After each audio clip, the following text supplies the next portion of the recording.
অবাধ, সুষ্ঠু, গ্রহণযোগ্য নির্বাচন এবং জনগণের ভোটের প্রতিষ্ঠার মাধ্যমে বাংলাদেশকে একটি ন্যায়ভিত্তিক ও জবাবদিহিমূলক গণতান্ত্রিক রাষ্ট্র গড়ে তোলার লক্ষ্যে বাংলাদেশ জামাত ইসলামের পক্ষ থেকে আজ 15ই সেপ্টেম্বর আন্দোলনের 5 দফা গণদাবি জাতির সামনে তুলে ধরছি।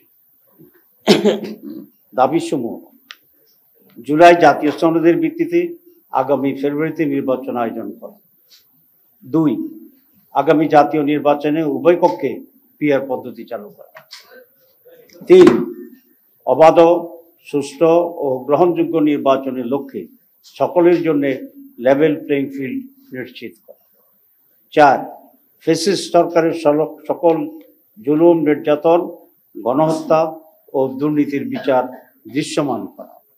5, স্বৈরাচারের দোষর জাতীয় পার্টি ও 14 দলের কার্যক্রম নিষিদ্ধ করা।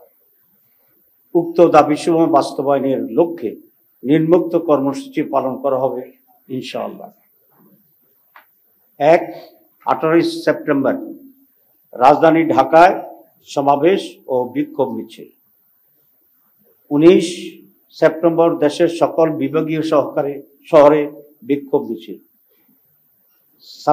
26শে সেপ্টেম্বর দেশের সকল জেলা উপজেলায় বিক্ষোভ মিছিল।